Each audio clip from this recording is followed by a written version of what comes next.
നമസ്കാരം, പുതിയ വീഡിയോയിലേക്ക് എല്ലാവർക്കും സ്വാഗതം. അതായത് നമ്മൾ ആകാംക്ഷയോടെ കാത്തു നിൽക്കുന്ന ഇന്നത്തെ ബിഗ് ബോസ് സീസൺ 6 മലയാളത്തിൻ്റെ ലൈവ് വോട്ടിംഗ് അപ്ഡേറ്റ്സ് ആണ് നമ്മൾ ഈ വീഡിയോയിലൂടെ പങ്കുവെക്കുന്നത്. അതായത് ഇന്നലെ മിഡ് വീക്ക് എവിക്ഷനിലൂടെ നമ്മുടെ ശ്രീതു പുറത്തായിട്ടുണ്ടായിരുന്നു. ശ്രീതു പുറത്താകുമ്പോൾ വോട്ടിങ്ങിൽ വലിയ വ്യത്യാസം നേരിടും എന്ന് നമ്മൾ എല്ലാവരും പ്രതീക്ഷിച്ചിട്ടുണ്ടായിരുന്നു. ബിഗ് ബോസ് ടീമും അങ്ങനെ ഒരു പ്രതീക്ഷയിലാണ് ഉണ്ടായിരുന്നത്. നമുക്ക് കൂടുതൽ ഡീറ്റെയിൽസിലേക്ക് കടക്കുന്നതിന് മുമ്പ് നിങ്ങൾ ഈ ചാനൽ സബ്സ്ക്രൈബ് ചെയ്തിട്ടില്ല എന്നുണ്ടെങ്കിൽ ദയവുചെയ്ത് സബ്സ്ക്രൈബ് ചെയ്യുക. അതേപോലെ തന്നെ നിങ്ങളുടെ അഭിപ്രായങ്ങൾ കമൻറ്റായി രേഖപ്പെടുത്താൻ അഭ്യർത്ഥിക്കുന്നു. അതായത് ബിഗ് ബോസ് സീസൺ 6 മലയാളത്തിൻ്റെ ഫൈനലിന് ഏകദേശം ഇനി 2 ദിവസം മാത്രം ബാക്കിയുള്ളപ്പോൾ വോട്ടിങ്ങിലുള്ള മുന്നേറ്റമാണ് നമുക്ക് കണ്ടുകൊണ്ടിരിക്കുന്നത്. അതായത് കുതിച്ചുയരുന്ന ജിൻഡോയെ മറികടക്കാൻ ആർക്കും സാധിക്കുന്നില്ല. 1-ാം സ്ഥാനത്ത് പാറക്കല്ല് പോലെ ഇരിപ്പുറപ്പിച്ച ജിൻഡോയെയാണ് നമുക്ക് ഇതുവരേക്കും കാണാൻ സാധിക്കുന്നത്. വോട്ടിങ്ങിൽ നല്ലൊരു ഉയർച്ച ജിൻഡോയ്ക്കുണ്ടായിരുന്നു.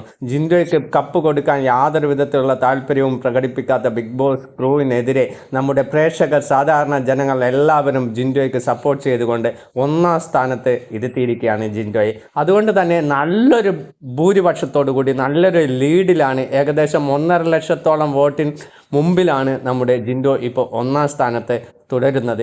ജിൻഡോയെ 2-ാം സ്ഥാനത്തേക്ക് പിന്തള്ളപ്പെടാൻ വേണ്ടി അവർ അർജുനെ ഉയർത്തിക്കൊണ്ട് വന്നിട്ടുണ്ടെങ്കിലും അർജുന് വോട്ട് ഇൻക്രീസ് ചെയ്യാൻ വേണ്ടി നമ്മുടെ ശ്രീതുവെ മിഡ് വീക്കിലൂടെ എവിക്റ്റ് ചെയ്തിട്ടുണ്ടെങ്കിലും കാര്യമായ വലിയ വ്യത്യാസമൊന്നും ഇല്ലാതെ നമ്മുടെ അർജുൻ 2-ാം സ്ഥാനത്ത് തന്നെയാണ്. വോട്ടിങ്ങിൽ ഒരു ഉയർച്ച കാണിക്കാൻ വേണ്ടിയിട്ട് അർജുന് കഴിഞ്ഞിട്ടില്ല. ഇതുവരേക്കും 2-ാം സ്ഥാനത്ത് തന്നെ തുടരുകയാണ്. എന്നാൽ ഇതുവരേക്കും 2-ാം സ്ഥാനത്തുണ്ടായിരുന്ന നമ്മുടെ ജാസ്മിന് കൂടുതലായിട്ട് വോട്ട് കിട്ടിക്കൊണ്ടിരിക്കുന്നുണ്ട്. ശ്രീതു ഔട്ടായതോടു കൂടിയും ഏകദേശം നല്ല ഒരു ഉയർച്ചയാണ് വോട്ടിങ്ങിൽ നമ്മുടെ ജാസ്മിന് കിട്ടിക്കൊണ്ടിരിക്കുന്നത്. ജാസ്മിൻ എന്തായാലും ഫൈനൽ ആകുമ്പോഴത്തേക്കും ഈ ഒരു പോക്ക് പോകുകയാണെന്നുണ്ടെങ്കിൽ 2-ാം സ്ഥാനത്ത് നിലയുറപ്പിക്കുന്ന കാഴ്ച നമുക്ക് കാണേണ്ടിയിരിക്കും. അതേപോലെ തന്നെ ഇപ്പോൾ 3-ാം സ്ഥാനത്താണ് ജാസ്മിൻ ഉള്ളത്. 4-ാം സ്ഥാനത്തുള്ളത് നമ്മുടെ അഭിഷേകാണ്. അഭിഷേക് ആ ഒരു നില അങ്ങനെ തന്നെ കണ്ടിന്യൂ ചെയ്യുകയാണ്. അതിൽ ഏറ്റക്കുറച്ചിലുകൾ ഒന്നുമില്ല. 4-ാം സ്ഥാനത്ത് തന്നെ നിൽക്കുന്ന അഭിഷേകിനെയും നമുക്ക് കാണാൻ സാധിക്കുന്നുണ്ട്. അതേപോലെ ഏറ്റവും അവസാനമായിട്ട് 5-ാം സ്ഥാനത്തുള്ളത് ഋഷിയാണ്. ഋഷി ആക്ച്വലി നോക്കുകയാണെന്നുണ്ടെങ്കിൽ ഋഷിയെക്കാട്ടും കൂടുതൽ വോട്ടായിരുന്നു നമ്മുടെ ശ്രീതുവിനുണ്ടായിരുന്നത്. എന്നാൽ പല കാരണങ്ങൾ കൊണ്ട് Bigg Boss crew mid week എവിക്ഷനിലൂടെ ശ്രീതുവെ പുറത്താക്കി. എന്നിട്ട് ടോപ്പ് 5 ആയിട്ട് നമ്മുടെ ജിൻഡോ, ജാസ്മിൻ, അർജുൻ, അഭിഷേക്, അർജുനെ പ്രഖ്യാപിച്ചു. ഇപ്പോൾ ഏറ്റവും 5-ാം സ്ഥാനത്തുള്ള ഒരു വ്യക്തിയാണ് ഋഷി. അതിൽ ഒരു ചേഞ്ചസും നടക്കാൻ സാധിക്കില്ല. എന്തായാലും ഫൈനലിന് 2 ദിവസം മാത്രം ബാക്കിയുള്ളപ്പോൾ നമുക്ക് ഉറപ്പിച്ച് പറയാം, വോട്ടിങ്ങിലൂടെയാണ് വിന്നറെ തിരഞ്ഞെടുക്കുന്നത് എങ്കിൽ ജിൻഡോയെ പരാജയപ്പെടുത്താൻ കഴിയില്ല. കാരണം ബിഗ് ബോസ് ക്രൂവോ ഏഷ്യാനെറ്റോ എൻഡമോൾ ഷൈനോ വിചാരിച്ചാൽ പോലും വോട്ടിങ്ങിൻ്റെ അടിസ്ഥാനത്തിൽ ജിൻഡോയെ തോൽപ്പിക്കാൻ പറ്റത്തില്ല. കാരണം കേരളത്തിലെ സാധാരണ ജനങ്ങളുടെ, കോമൺ പീപ്പിളിൻ്റെ സപ്പോർട്ടാണ് ജിൻഡോയ്ക്ക് കിട്ടിക്കൊണ്ടിരിക്കുന്നത്. ഇത് ഏതൊരു രീതിയിലും ബോട്ടൊക്കെ ഉപയോഗിച്ച് വോട്ടിംഗ് ഇൻക്രീസ് ചെയ്തിരുന്ന കാഴ്ച നമുക്ക് കാണാൻ സാധിക്കുന്നുണ്ട്.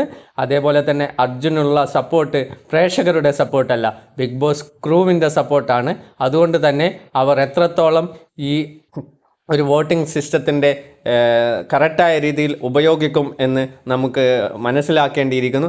എന്തായാലും വോട്ടിങ്ങിൻ്റെ അടിസ്ഥാനത്തിലാണെങ്കിൽ വളരെ സത്യസന്ധമായ രീതിയിലാണ് ഈ വിന്നറെ പ്രഖ്യാപിക്കുന്നതെങ്കിൽ ജിൻഡോയെ തോൽപ്പിക്കാൻ കഴിയില്ല.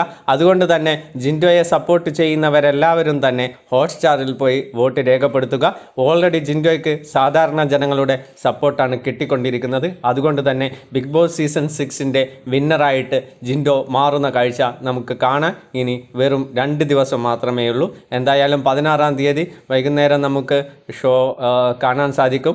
ആരായിരിക്കും വിന്നർ എന്ന് നമുക്ക് ഏകദേശം ഒരു 9 മണി 10 മണിക്കുള്ളിൽ അറിയാൻ സാധിക്കും എപ്പിസോഡിലൂടെ. അതിനു മുമ്പ് തന്നെ ഷൂട്ടിംഗ് എല്ലാം കഴിഞ്ഞാൽ നമുക്ക് ഇൻഫർമേഷൻ കിട്ടുന്നതായിരിക്കും. അതിൻ്റെ ഡീറ്റെയിൽസൊക്കെ നമ്മൾ അടുത്ത വീഡിയോയിലൂടെ പങ്കുവെക്കുന്നതായിരിക്കും. വീഡിയോ ഇഷ്ടമായ ലൈക്ക് ചെയ്യുക. അതേപോലെ തന്നെ ചാനൽ സബ്സ്ക്രൈബ് ചെയ്യുക. നിങ്ങളുടെ അഭിപ്രായങ്ങൾ കമൻറ്റായി രേഖപ്പെടുത്തുക. നന്ദി, നമസ്കാരം.